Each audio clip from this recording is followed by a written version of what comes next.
Welcome to Echoes of Darkness, where every whisper tells a story and every shadow hides a secret. Here you will uncover chilling tales that echo through time and space, blurring the line between what we fear and what we believe. But beneath the ordinary, beneath the market days, the laughter of children on playgrounds, the gentle tolling of church bells there moved a peculiar undercurrent of unease. Stories whispered from parent to child, shifting with every telling, planted seeds of doubt in every resident's mind.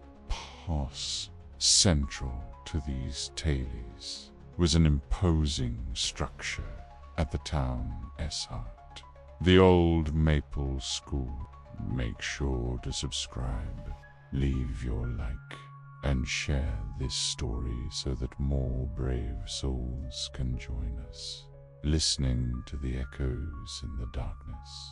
It was then that she overheard Tom and Mia daring each other. "We'll go together, so nobody freaks out." In the remote, mist-shrouded town of Hallow Creek, nestled between thick ancestral forests and sheer, rocky hills, life carried a sense of quiet routine. The thrill of the unknown, the chance to finally understand what had haunted her new home, was too great. The air smelled of dust and old paper, and their breaths rose in thin, ghostly clouds.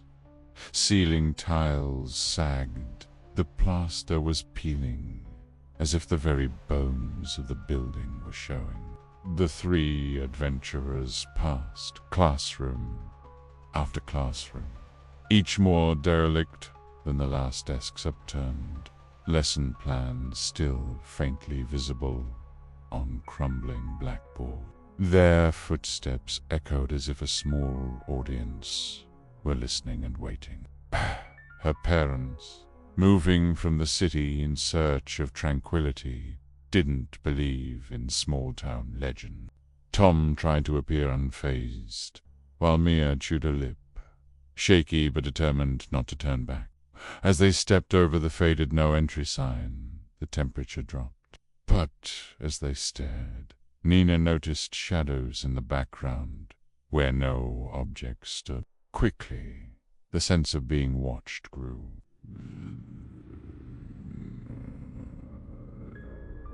Their flashlights flickered. A voice distant, crackling with ages, spoke their names. Mia tried the door, but it jammed. Anxiety crackled in the air, heavy and stifling. Fear. They pried it up and unearthed a yellowed, leather-bound notebook. In it, scribbled handwriting spoke of the Shadow Room, a secret place in the East Wing where, the writer said, the night comes alive and memories don't fade, they return. But for Nina, the town's hush, the enveloping mist each evening, and her classmates' haunted expressions unsettled her more than she wanted to admit.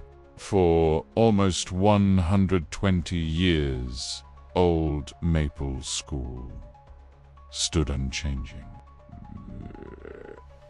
Its architecture was a mix of faded grandeur and sinister neglect. Red brick walls flaked, windows were latticed with spiderweb cracks, and the East Wing, long cordoned off and left to itself, was the subject of both fear and fascination. For a moment, the children were calm, but then the music box slowed. They could now see vague shapes at every desk, heads bowed as if still listening to a long-gone teacher. The shadow shapes lengthened, reaching toward the center of the room, and the air grew colder. Every generation in Hallow Creek had students who claimed to see lights, shadows, and movement in those narrow corridors. They made their way back, but the corridors now seemed different. Corners twisted in unfamiliar directions. Doors led to broom closets instead of classrooms. Using a rusted metal bar, they pried it open and stepped through into a chamber with stone walls surprisingly dry and clean. This was the Shadow Room. Tom knelt and peered into the depths. The trio covered their ears, backing away, but the sound pressed in from every angle. Suddenly, the mist parted, and a tall, spectral figure rose from the well. His face was not cruel, but deeply sad. For a brief, chilling instant, he saw children's faces just beneath the surface, their mouths moving as if trying to speak. The three friends, understanding, slowly sat at imaginary desks beside them. The spectral teacher began to recite names, and for each, a ghostly child stood and disappeared one by one, until only the trio and the teacher remained. Then ripples shattered the image. Remember us, tell our stories, so we are not shadows anymore. The feeling of being watched deepened, making the air impossibly thick. Bees stood outside the school, beneath the first bright stars of night. Torn notebooks, scraps of chalk, and other ghostly relics gently disappeared, one by one. If you listen closely after sunset, you might hear gentle laughter, the scratch of a pencil, or the click of a music box. Some say it's just the wind, or perhaps it's only the forgotten lessons of old Maple, echoing softly through the years. Mia, panicking, searched for any sign of a regular exit, and her beam of light fell upon a trapped door, hidden beneath the chair. The air was lighter, and the stories of the school's haunting became stories of remembrance, not terror. Nina, Tom, and Mia each kept a page from the old notebook, which slowly faded to blank paper. Except for one sentence, the school sounds creaks, groans, and distant laughter seemed closer, less random. Floorboards rattled underfoot. If the shadows stayed with you, don't forget to subscribe, like, and share this story with others who walk bravely into the unknown. Every week, the darkness returns with new echoes waiting just for you. Until we meet again, listen carefully, for sometimes it's not just your footsteps that follow you home. Driven by dread, they climbed down into the dark, the voices of the classroom now blending with the sound of wind and distant thunder. The children realized, with growing fear, that each name belonged to a student who had once attended Old Maple School. The end of the tunnel widened suddenly into a circular chamber, at the center of which stood a well. On its brass plate, the words Science Department were barely legible. Out of options, they descended, step by cautious step, until they reached a basement-level corridor coated in dust. On the wall, childlike drawings, crude faces, stick figures holding hands, eyes wide and unblinking lined their path. Brew. At the center of the room, a chair faced a pitch-black chalkboard, and beside it, a music box sat motionless. Their footsteps stirred clouds of dust, and every cough echoed for far too long. They stepped inside. The room was furnished with old equipment, beakers, microscopes, a globe with the paint faded into blue and brown stains. At a corner stood an oak teacher's desk, and behind it, oddly untouched by time, rose a large mirror. Mia whimpered, wanting to go back, but Tom pointed out a soft glow flickering at the far end of the hallway. Reluctantly, the trio pushed forward, the urge to uncover the truth driving them deeper. Most shrugged it off as boredom, or the overactive imagination that comes with youth. Yet, every so often, there were those who returned from the East Wing, changed. Nina had lived in Hallow Creek for just a few months when she first heard the stories. It was late autumn when everything began. The days grew shorter, and the blanket of fog over Hallow Creek thickened with every sunrise. The schoolyard, once full of color, became bare and silent. Rumors flew faster during this team about Mr. Kells, the silent janitor, who refused to enter the East Wing. About the shadow figure glimpsed in a second-floor window at night, and about a secret room that vanished and reappeared just as students were about to find it. One Friday, when the sky was little more than a smudge of gray, Nina sat in the school library, flipping through an old yearbook, searching for faces that matched those behind the whispers. "Let's do it after the last bell." After much hesitation and a push from Tom, Nina agreed. That evening, the trio met at the farthest point from the teacheress lounge and slipped into the forbidden East Wing. Nina led, clutching her flashlight.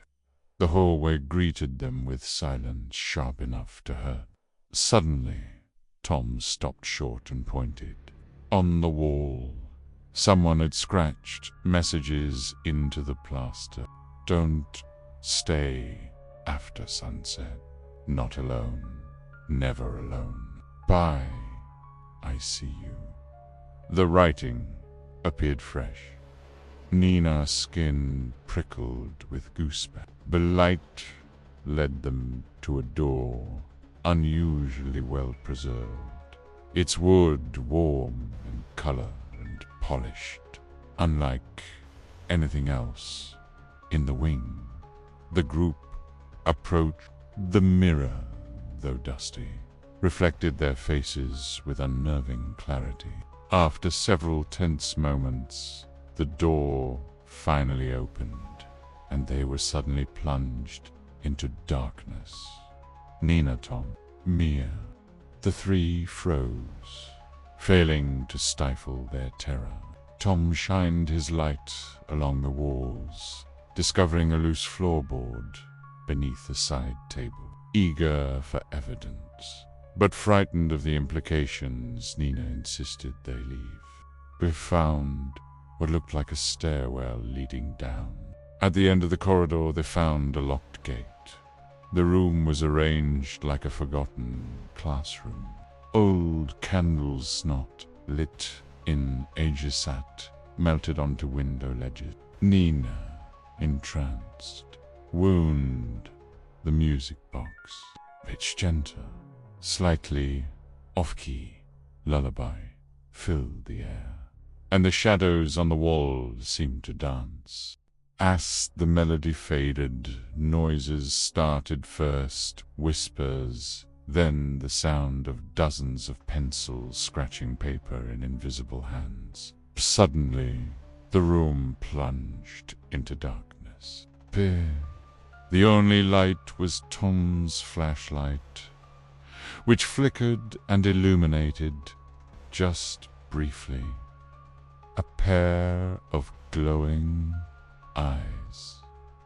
At the blackboard, a voice not the one from before, but sharper, childlike, spoke. "Have you come to learn our secrets?" The shadows drew nearer. Desks creaked as unseen shapes shifted. Together, they wedged the door open, revealing a steep ladder descending further underground. At the bottom, they entered a narrow tunnel. The walls were covered in names, hundreds written in varying hands and sizes, some nearly a century old. The water's surface was perfectly still, reflecting the faces of the three friends in the dim glow of their torches. As if on cue, the chamber filled with shadowy mist, and the voices returned no longer whispers, but desperate pleas for help. "Bet," the figure spoke. "You have found what others would not, but there is still a way out if you will help us finish our lesson." The ghostly children appeared around the well, heads bowed. "To escape," the teacher continued, "leave behind fear and the urge to forget." As the final word was spoken, the children found themselves bathed in light. The following day, the east wing was closed off again, but this time, everyone in Hallow Creek felt something was different. Thank you for listening to our Echoes in the Darkness. Ever since, the school's new students speak with a strange fondness of the East Wing. You've just heard another haunting tale from Echoes of Darkness.